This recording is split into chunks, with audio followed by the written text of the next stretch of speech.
Olá, meus alunos, bem-vindos ao canal. Para você que não me conhece, eu sou Margarete Werneck. Para você que está matriculado na Faculdade Sudamérica, no curso de Educação Física, essa é uma aula de revisão. Nós já vimos nas nossas aulas presenciais uma grande quantidade de conteúdos a respeito da química da célula, e é isso que nós vamos revisar hoje. Nas nossas aulas, nós vimos que aqueles átomos que compõem a matéria orgânica, na sua maioria, são carbono, hidrogênio, oxigênio e nitrogênio. E nós vimos que esses átomos compõem moléculas presentes na célula.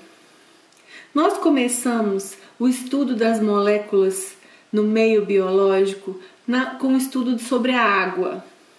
Nós vimos que a molécula de água, apesar de ser eletricamente neutra, formada por um átomo de oxigênio e dois átomos de hidrogênio, apresenta uma diferença relativa em regiões da molécula, formando o que a gente chama de dipolo. Uma região da molécula atrai mais os elétrons e fica com uma carga relativamente negativa para o lado do oxigênio. E por outro lado, em outro local da molécula, esses átomos de hidrogênio adquirem uma carga relativamente positiva. E é essa característica dipolar da água que confere a ela o título de solvente biológico. Ela tem uma importância muito grande nos mecanismos, por exemplo, de transporte de substâncias no organismo. O plasma é aquoso, a urina para a excreção de substâncias também é uma solução aquosa. No metabolismo, a gente viu lá nas nossas unidades de metabolismo sobre a importância de reações de hidratação e desidratação. A água participa dos processos de termorregulação, manutenção da temperatura corporal dentro de uma faixa razoável e na lubrificação de articulações do globo ocular, por exemplo. Depois do estudo da água, nós passamos para o estudo dos minerais, que a gente chama popularmente de sais minerais. Substâncias inorgânicas solúveis em água que viram íons e por isso são indispensáveis nos processos de regulação das funções celulares e do corpo. Os sais minerais compõem os fluidos corporais, tanto o citoplasma das células, quanto o meio extracelular, quanto o plasma sanguíneo, estão amplamente distribuídos. Participam nos processos de osmose e participam também daquela diferença que nós já estudamos entre o meio intra e o meio extracelular, estabelecendo um gradiente ou potencial eletroquímico.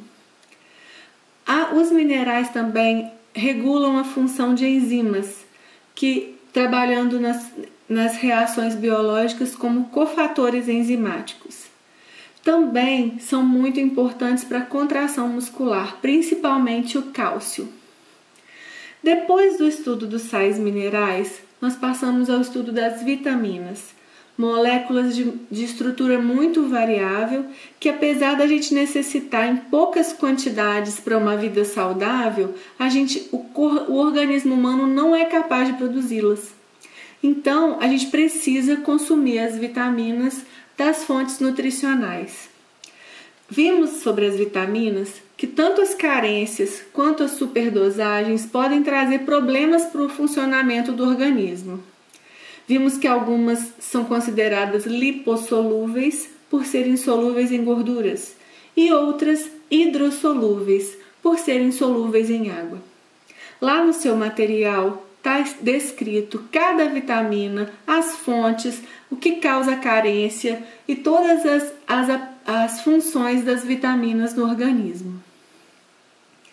Terminadas o estudo das moléculas menores, águas, sais minerais e vitaminas, a gente passou aos estudos das biomoléculas ou macromoléculas assim chamadas. A primeira coisa que a gente viu dentro das biomoléculas foi a estrutura química dos aminoácidos. Nós vimos o grupamento amino, vimos o grupamento carboxílico, vimos como os aminoácidos se encadeavam através das ligações peptídicas para formar as proteínas.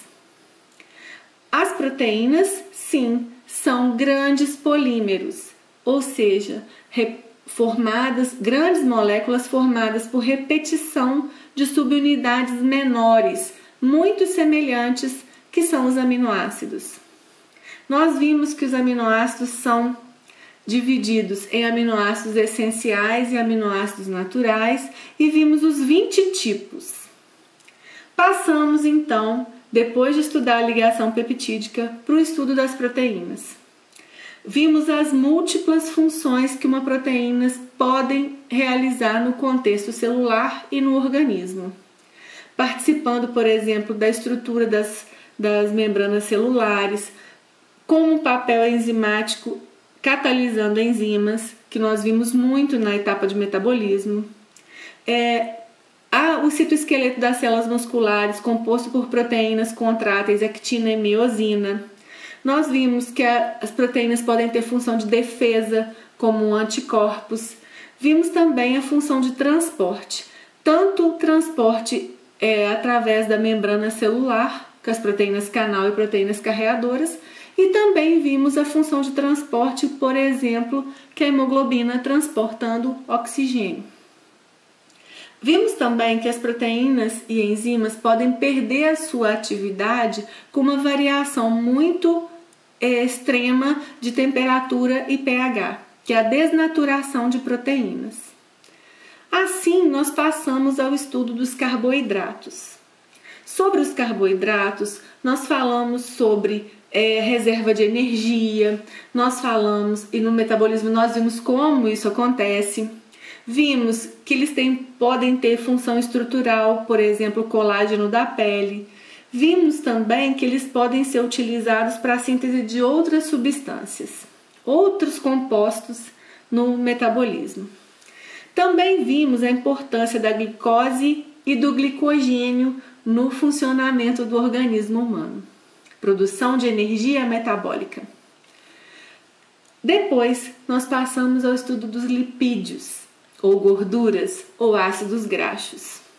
A gente viu que estruturalmente eles não são polímeros, mas são moléculas muito grandes, compostas por muitos átomos de carbono ligados uns aos outros e ao hidrogênio. Estruturalmente, eles podem ter algumas modificações na estrutura química, por exemplo, agregando um íon fosfato para formar fosfolípides, componentes das membranas das células. Vimos também a produção de energia através da degradação de ácidos graxos. Vimos que os ácidos graxos também são precursores de moléculas sinalizadoras do organismo, como os hormônios. Quanta coisa nós estudamos nas nossas aulas presenciais e hoje estamos vendo novamente. Agradeço muito que você tenha visto o meu vídeo até esse momento. Deixe o seu like se você gostou. E hoje era isso que estava programado para a gente falar. Até a próxima. Tchau!